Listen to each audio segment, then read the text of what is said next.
How do you introduce strategy to clients who come for you for design? The way that you do this is you practice the art of embracing and then pivoting. So when somebody comes to you and says, hey, we love your design, we love everything that you do, and we want you to do X, Y, and Z, you have to say, thank you. I appreciate you coming to me for doing design, and I'd love nothing more to do for you than do brilliant design. But I want to tell you that I've incorporated a new thing into my business that's really helped my clients grow.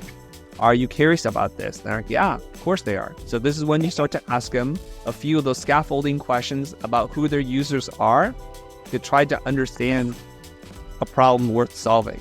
So you can ask them, I want to spend the next 20 to 30 minutes talking to you about who your core customers are and the customers that you'd like to have more of. When we can understand their pain points and challenges and why they buy from others, we have a shot of solving that problem. You ready to dance with me? And they're like, yeah, let's do this. And then you say, okay, fine. Since I'm asking you to do this, this first meeting is on me. The next meeting will be on you because typically I charge $10,000 to do this. You've assigned value to what it is that you're about to do, and you're giving them a taste and demonstrating strategic thinking and not telling them about it.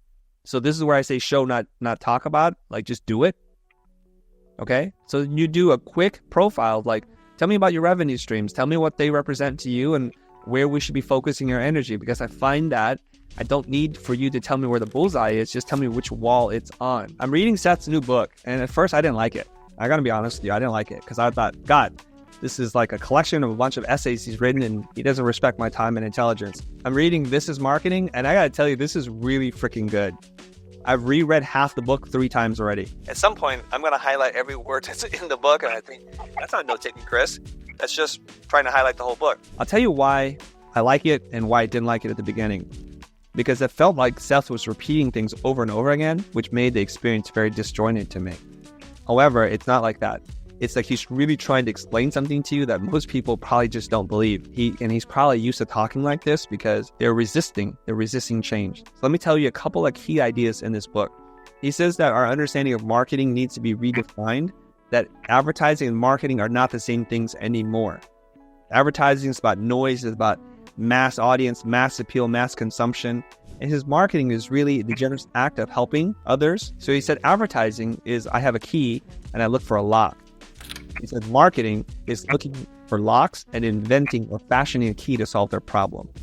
What you need to know about this is that we want to help other people, to help them become more of who they dream to be. There's a gap between where they are and where they want to be. And once we figure that out through empathy, through observation, we invent a solution for them. You help them and they help their customers. That's how this works. Everybody isn't running away from a problem. They're running towards a solution. So what we need to do is to figure out, what do these people dream of becoming? What are their hopes and ambitions and fears? And then we try to design a solution for them. And we can use the power of design thinking and execute it through beautifully crafted design. That's the vehicle in which people come in contact with, and then pivot hard.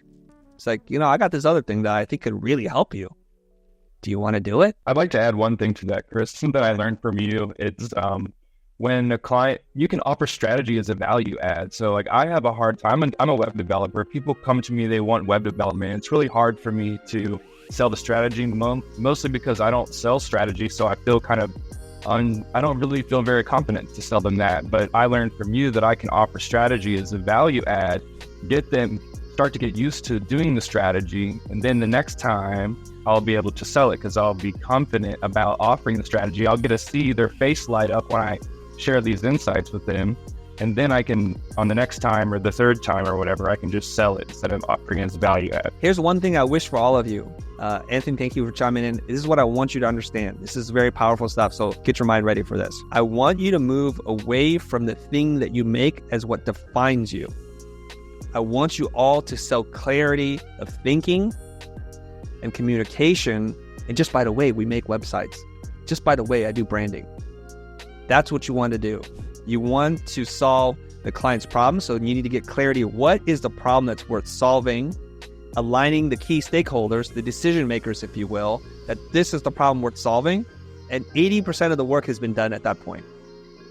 And then you can run like the Flash or Quicksilver, depending on which universe you come from. Then you can run and execute like a mother effer. That's when you want to do it.